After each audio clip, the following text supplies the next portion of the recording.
Menji bavi nous pongom Royal TV Benet on les mikudo fin fon beaucoup do yelagbe pinpon. Et na ti ami gba ko lide mi yen do yon zangbe le bi patapata no wi wade mi ton de Aziza hoton me no he wa ti tieme.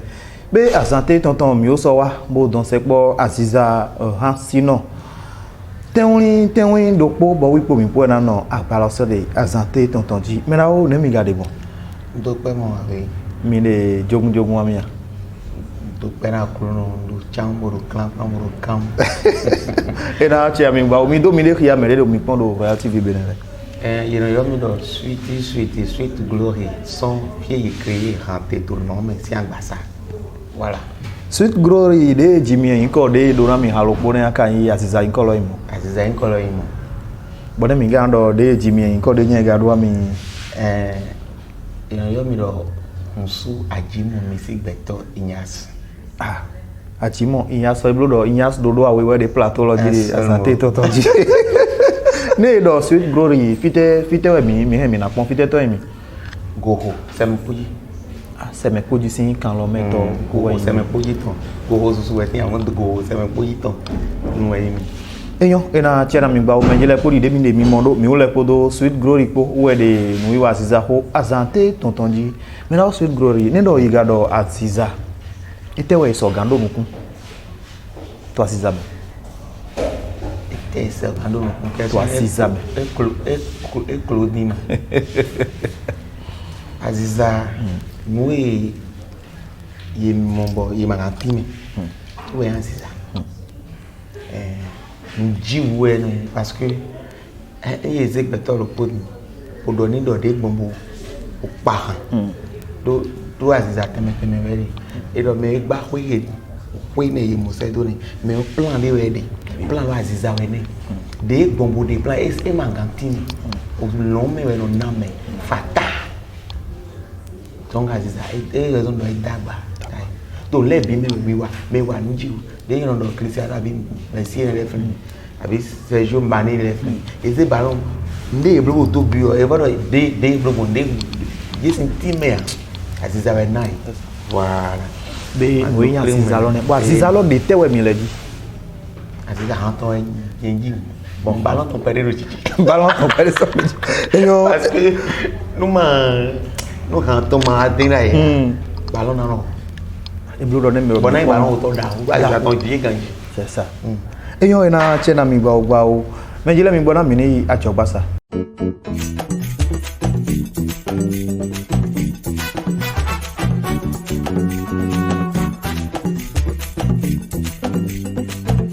Danilo no Danilo che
trier, personne, ouais, mettons, pour toi, si ça y a des pour les pots, y'en c'est la fête, elle s'annonce,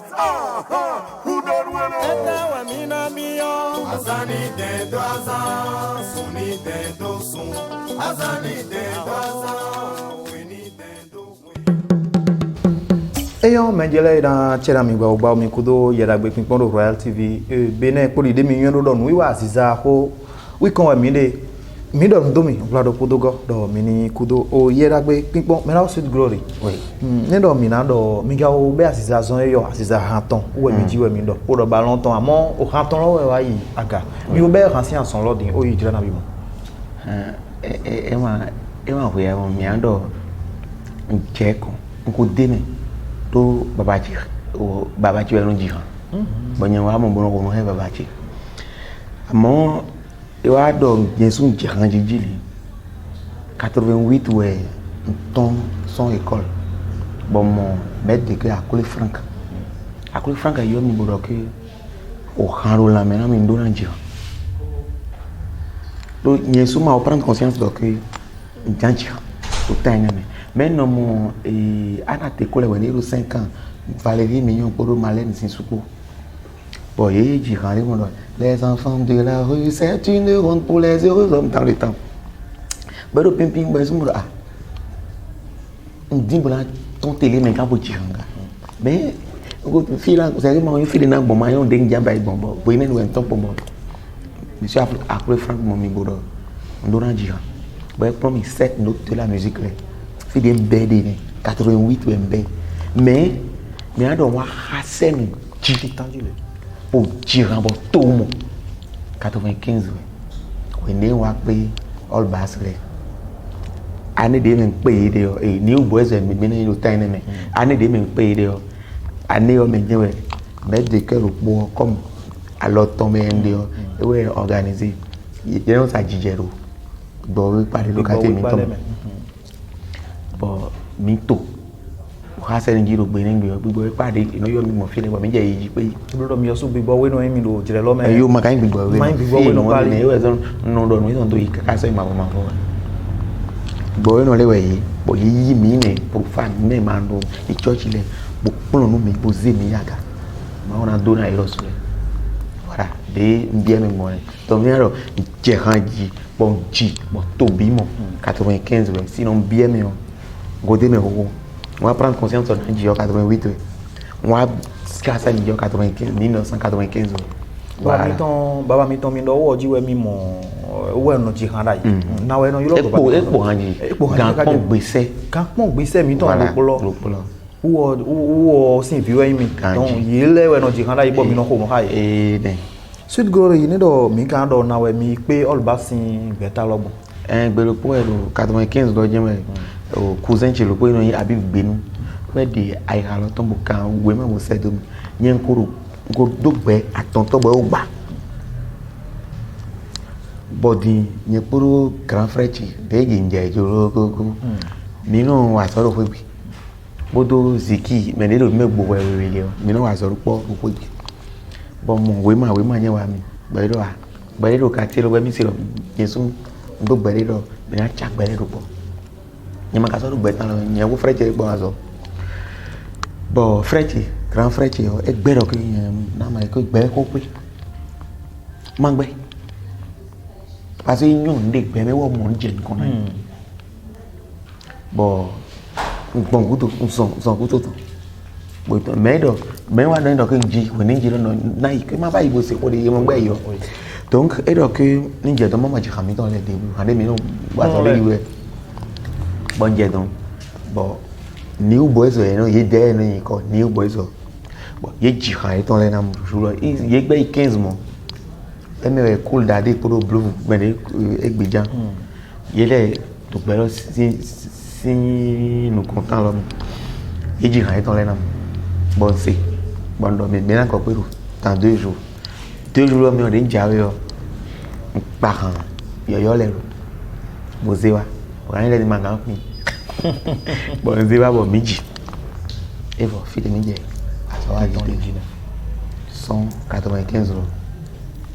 donc demi pe bon fine we mi ano pobo di agba ton de Voilà. Mais demi il est 1998. Bon Téléthon.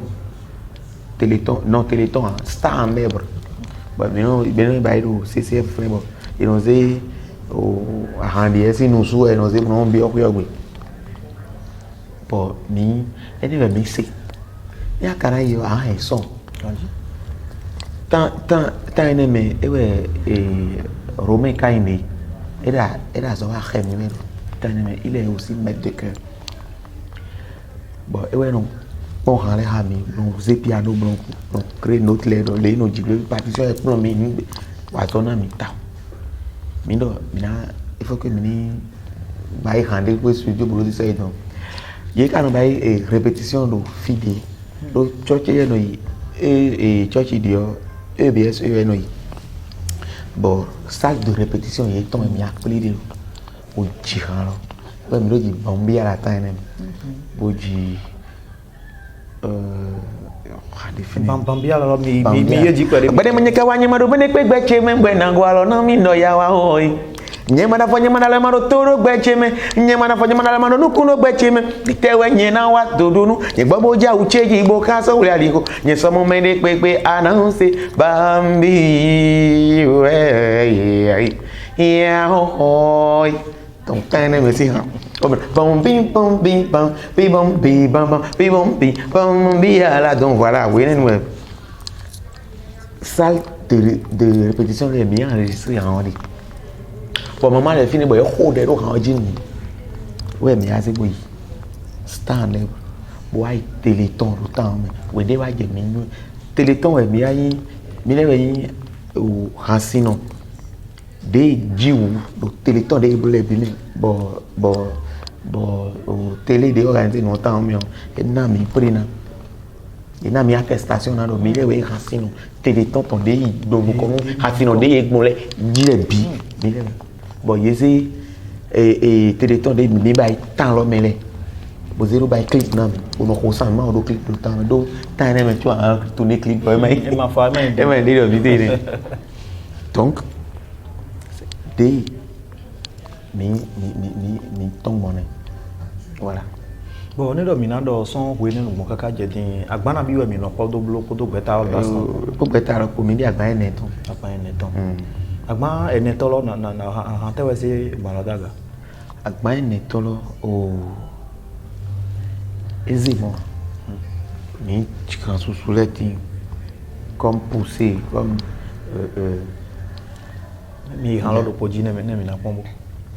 Baby Jacka love me dia anogbaru me dia ndosho o kan ni leo amode mi ko wa sọ̀rọ̀ po me ningo po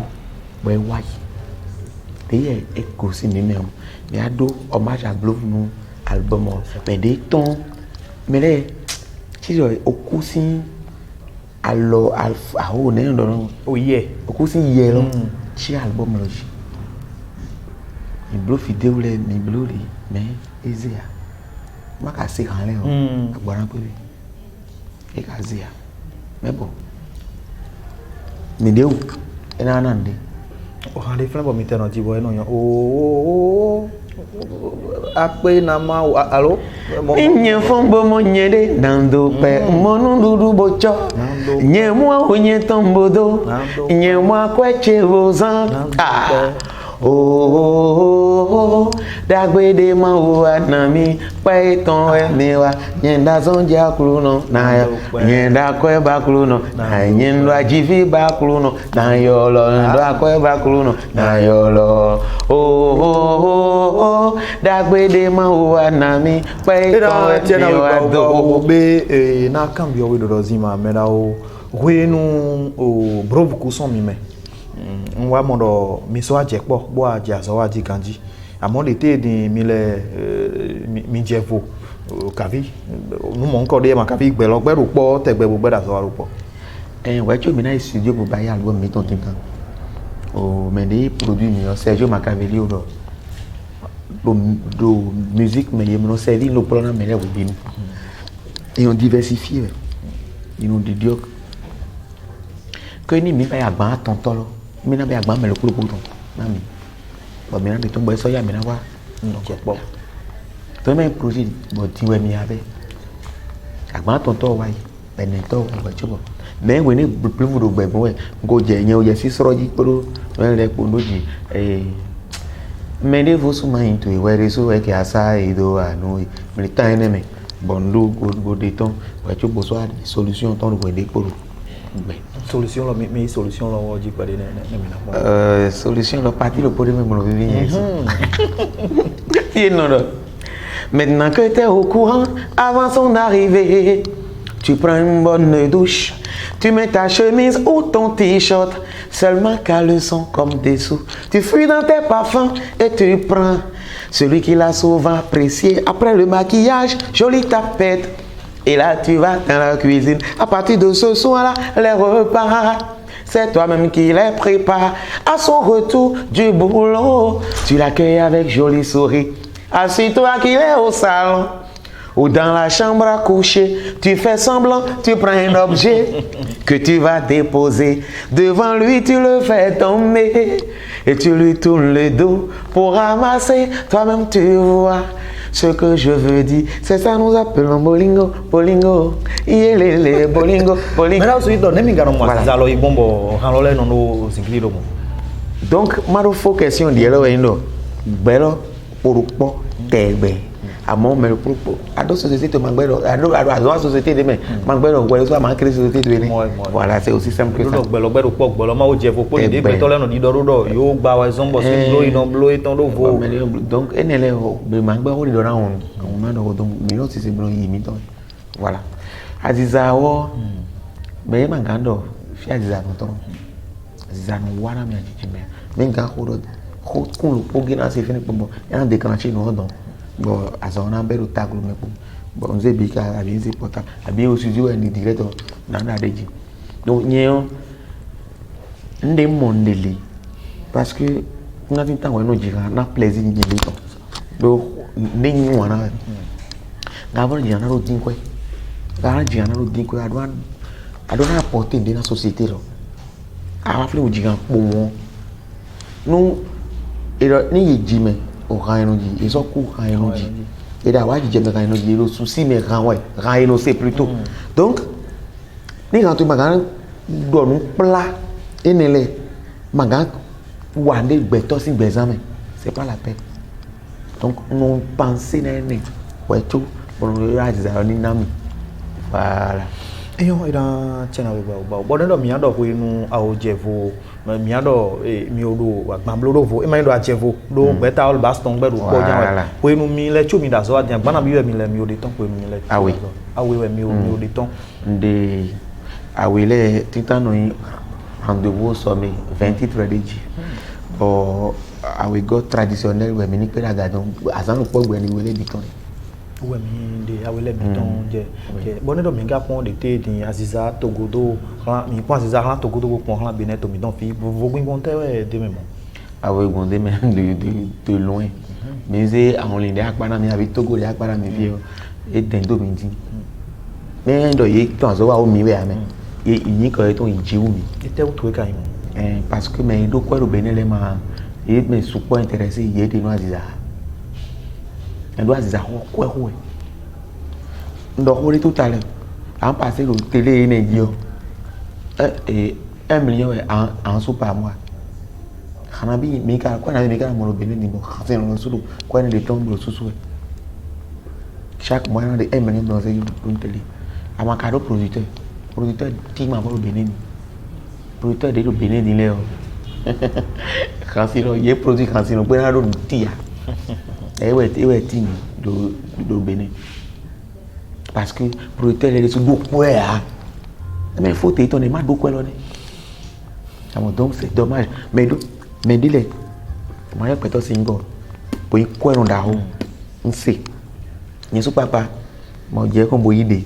à mon sait bon il dans témoignage do mais là bleu mais les voulait c'est quand mais les voilà parce que tout des problèmes on est fini bien mais le problème c'est que quand va tu était badi ba do pena il a zé buni si amo Bénin mi don fi 2000 mais quoi le matin do producteur le souci ou besoin de producteur le sous moment do c'est-à-dire ni me déjà produit mais do quoi na produit e blo do e do juro bo na blo mo ko mais quoi mati mo me de da lo gonu me do Benin gbele yi ko no da ho wa mais yi wan nu pour nous quoi ton de bon mais le quoi gondion artiste n'a plus de na il content et ka do support donc ça pose un problème fondé au house no zero t bon kakaro di en tout et sont 3 ans et tout des fonds de côté mais des non d'ailleurs oui 50 jours quand c'est on a ici et 5 milliards les 5 milliards au culture mais quand même e blo do son ko ya toni kaka je de mi la ma bi ma de me to son bo mi do do mo fond sin ho e ga tin bo to le de dossier est un dossier le donc mais il ma aussi ndé fond to de kaka je di mi ko to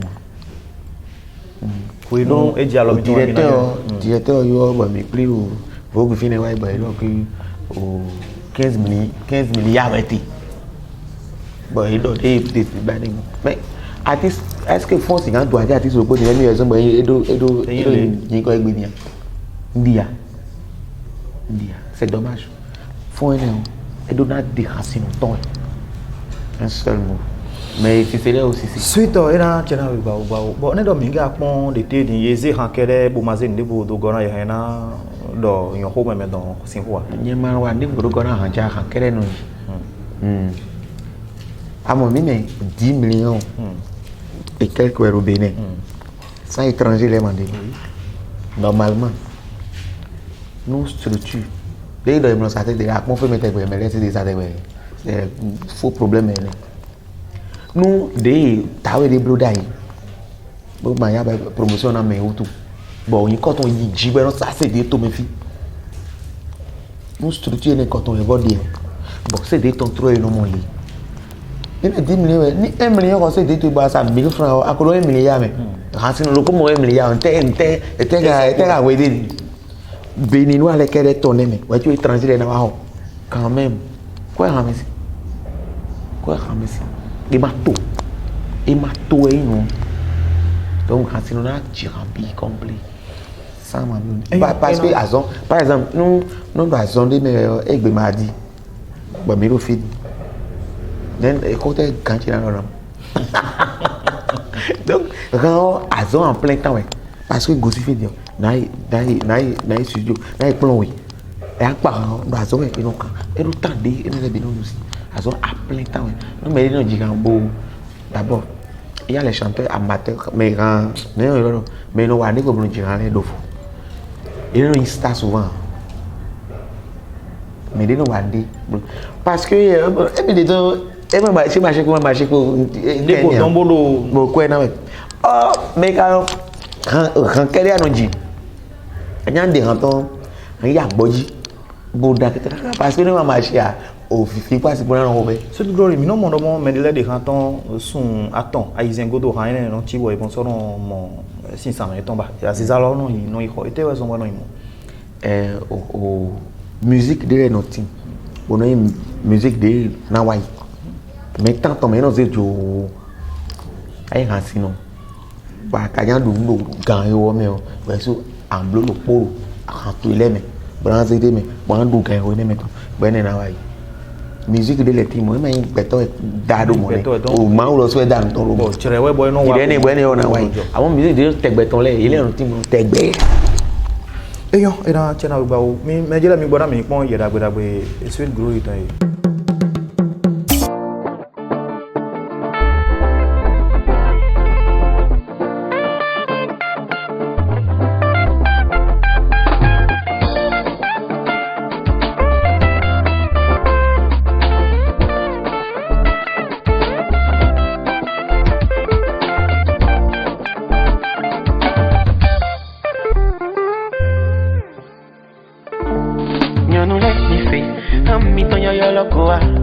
Yeah, vous êtes vraiment nombreuses et vos maris ont des maîtresses. Yeah,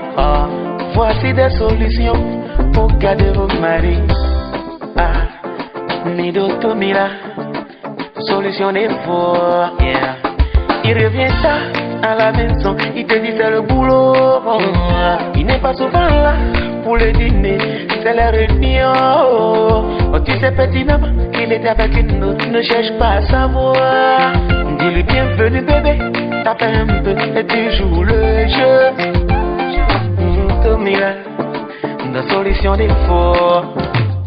Voici tes habitudes, à éviter pour le meilleur futur.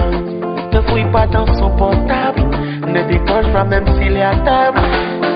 Il gagne plus que ce qu'il te montre, ne cherche pas à savoir. Ne te déshabille pas souvent devant lui, et là tu auras le pouvoir. N'écoute pas les sons, fais-lui confiance et il sera à toi. Ne lui demande pas où il était, pourquoi il n'a pas décroché ton appel. Mama yo, mama oh, mama. Bolingo, bolingo, mama. Ataye, ataye, oh mama. Bolingo, lingo, mama. Bolingo, ilo, bolingo, mama. Bolingo, la gagana, ya, mama. Tutile, oh mama. Bolingo, lingo, mama. Ils sont des bébés, oh mama. Il faut les aimer, oh. Les enfants sont des enfants, oh. Il faut les choyer, oh. Nous sommes des bébés, il faut nous aimer. Nous sommes des enfants, il faut nous doloter. Oh maman, bolingo,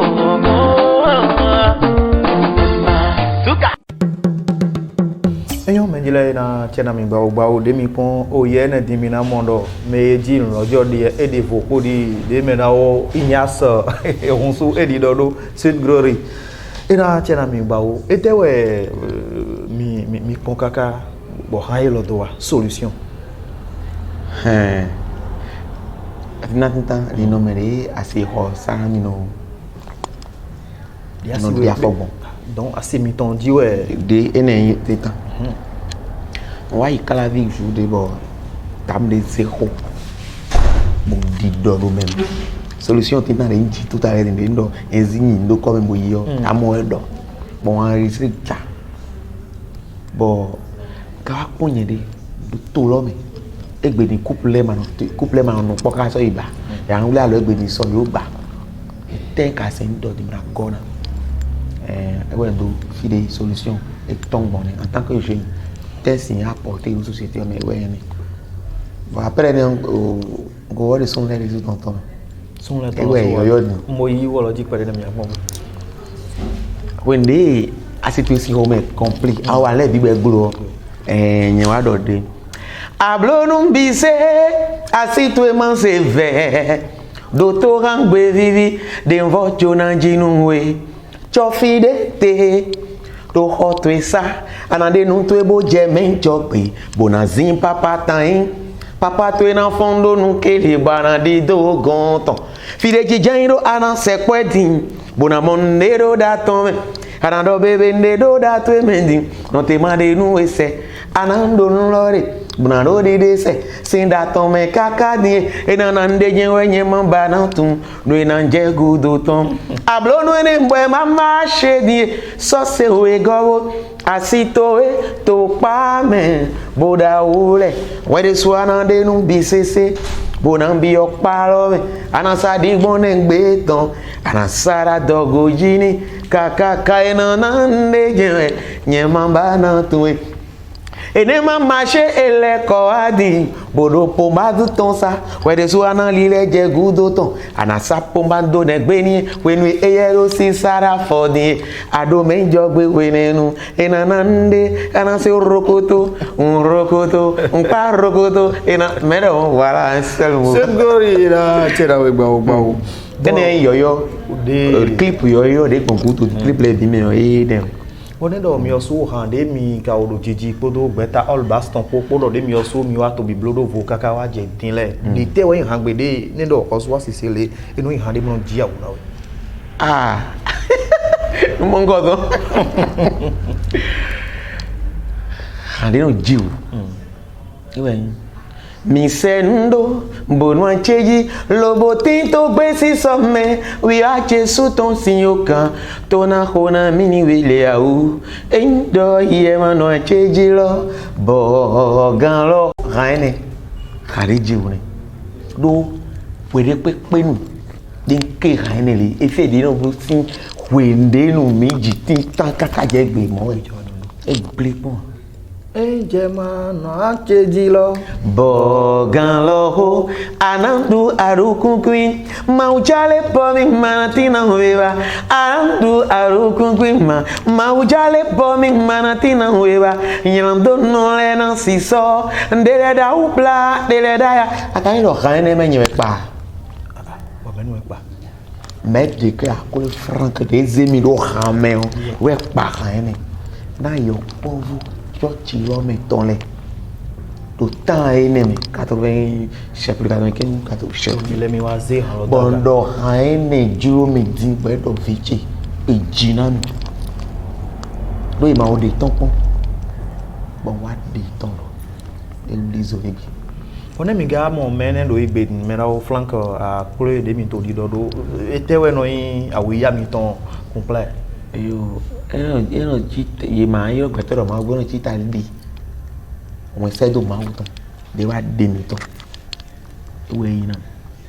no vive ta wa e ma yin do de me de le ye no fi de ijoson do me ko le no do ne to fi de sa son ku no ku e ma yin do de me de le no fi de ye sa son pla voix azari le we ye ma ndo ro me le pa ha yin mi kanji ina do mi su pa we pa ha ni bo e do de me ma o de ton me pa ha ton mena o sweet glory mi le fi fon wana no iwa mi ton le ne do mi ga ko mi keka nduru te nduru de mi no yin wona mo no ya o du ganji bo e no vi nduru le gbo yin do ni ma do nduru re bo yin sweet glory ma do ni ma nyu ne o nduru le mo ne do se me poji sin kamenu de na flen ganji bo no yin wona se me poji yin se me poji ni ma nduru ada de so na din so po yo la se o da ora para nduru ni ma o fe nduru ma ndi gangan bo e je no lu ati sise ni so gboro nle me bo evo ati sise le mais nous naturel nous naturel na ndo mo nous miton nous ma uda ma miton pa le we ni no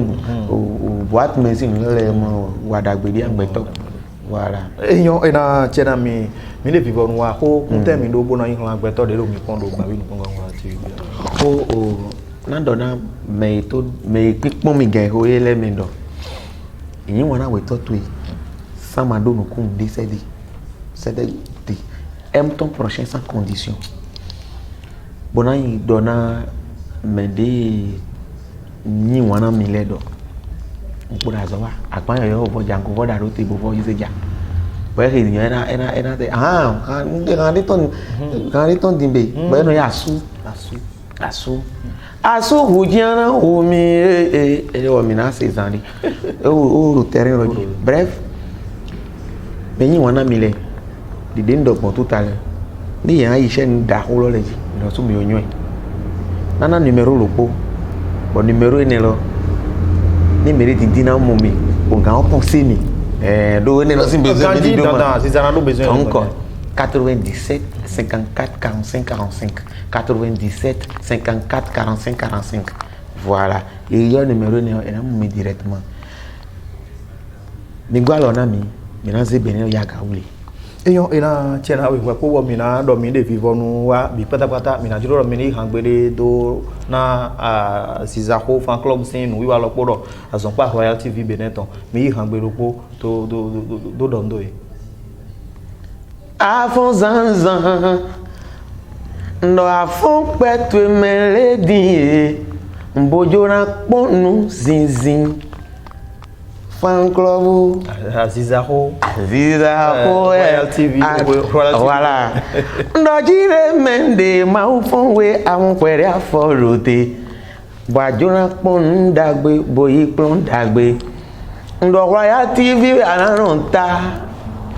internet ji horo vinde die atape Royal TV cleonero amu jede nu promendi bo ogbetu iran voi fan club o ajira ho tinsa maurandura mi me po o fan club beme ni no mai nu fifa gba je randura mi meton Merci beaucoup. Et na tiens ami ba mais je l'ai pour 2 minutes moro mais vivre wana no iwa mi to aziza ho azante tonton. Et na tiens na mi o de to o mi pombo garondo mi pon de asan le pour pataji na dondo o me na o so ingbe eli ran o dan to pasin kan lo men écoute on zin to ko lo men don akwanzon wa to do po e men eyin e na tiens na mi mati do nyolon fun na dondo mi gba do mi ni dondo aji to mi ton mi ni dondo e na mi Boganso dondo Olivier Zanouran a onezin tolome toze Richard Londres don naga on marraine miton Aziza Hoton lala be dondo Rena Kadiri